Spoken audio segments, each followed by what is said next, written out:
content, community, and instructor. Okay, so those are the three key things we're going to be looking at when thinking about designing an online course.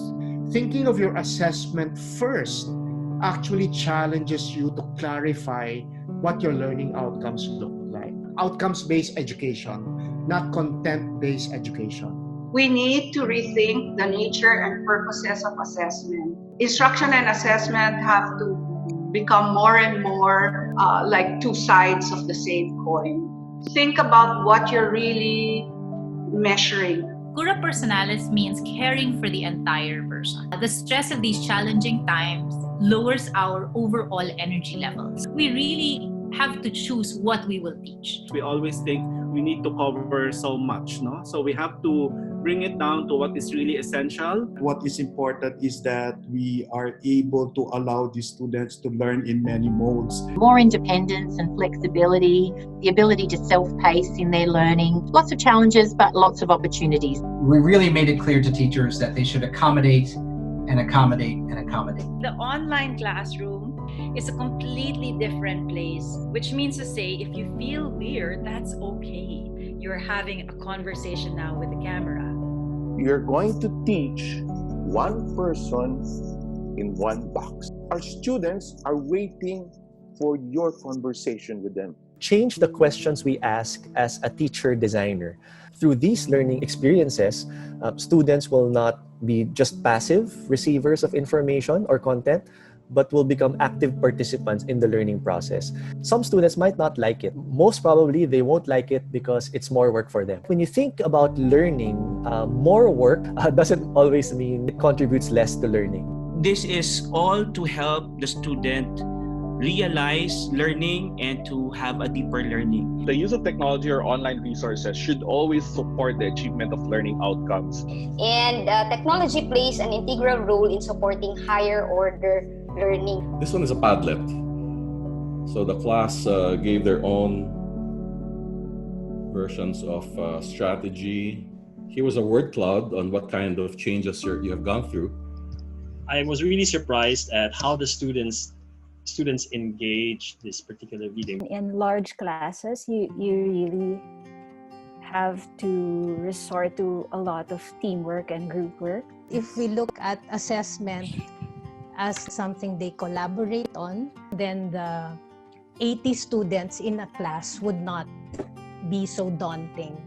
The things that we were doing in face-to-face classes regarding collaborative work is still something that we can still very much do. Paano kung magdadaya or ano? Ako, personally, I focus on trust building rather than surveillance. I have to be willing to be a student among my students. We wanted to give our students still something that they really used a lot when we were on site, but we knew that what we used to do for them has to come in a new form. So basta importante lang in any art activity, importante talaga na may connect mo yung bata dun sa pag-express niya sa kanyang personal experience with yung world around niya. Students are actually a little more confident performing movements and dancing. When we think of games for learning, we have to think of three things. We have to think about the learner, the learning goals, and the rewards. Teach and let them live and do that experience of that ignition competence. We have to be focused on a goal. Hindi pwede we are just doing this just for the sake of it. What is more important is that our students will be able to engage themselves and build that relationship with the Lord. We had, I think, Holy Thursday, like 30,000 people participating in the liturgy, and on Easter we had close to 70,000. So I do think it's something that if you have some coordinators of liturgies, that it's something that people are looking for. It is very important for us to reflect on what we are losing by not being face-to-face, and at the same time learning from what remote education can give us. It's not going to be the same, but what can it be? There has to be some peace with that so that we can dream of what can be. What is coming out of this pandemic then is the need for people to create. If you give the people a chance to slow down I think that's already a big part of what an online recollection retreat reflection is supposed to do. Don't turf, but see how you can partner.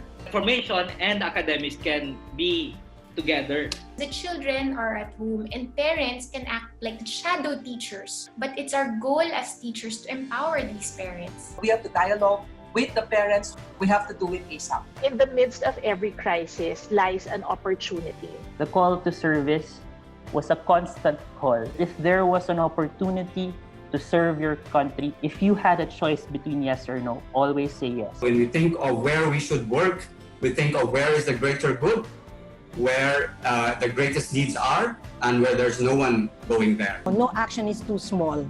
You don't feel so alone. You're part of something bigger. Then that doesn't diminish what you're doing. The first day of class is the most important. And if you do not get your students on the first day, believe me, you can try until the end of the term and it will be hard failing from then. Teaching online is actually the future. I hope that I will get better at it so that I will reach a wider audience than I can simply by teaching physically. It's perfectly okay that if you're not okay. Maybe we cannot really plan that far ahead right now. If I have a worry, if I have a concern that I have right now, you ask yourself, is this something I can do something about today? If this is not something I can do something about today, perhaps I can postpone it. We are all not in the same boat, but we are all in the same storm.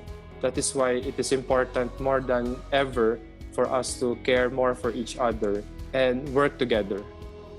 Choose the possible even with one small step. This is not mere optimism, this is hope. It is refusing to close oneself off from the possible, no matter how bad the present is. Message to you, dear teachers, is to not let this virus stop you from doing what you really love to do, because you bring joy and excitement to the class and always inspire me to continue learning through my future.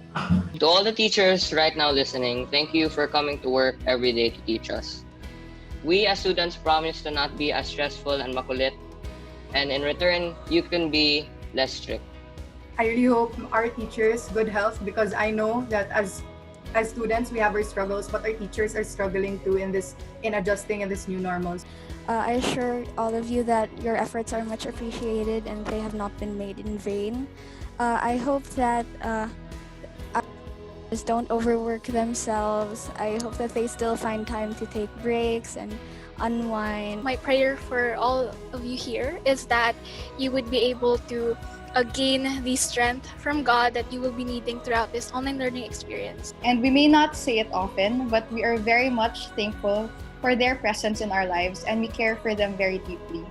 We would like to express our gratitude to our Ateneo formators and faculty for really taking the challenge under this new normal to teach. I hope na you'll have the strength and courage to push through.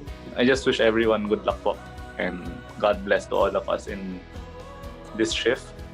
Talagang hanga po ako sa inyo kasi you give your 101% efforts to still provide quality education despite the challenge of going fully online. I believe that even though we're in different boats, we're still in the same sea because we are a community of Jesuit schools.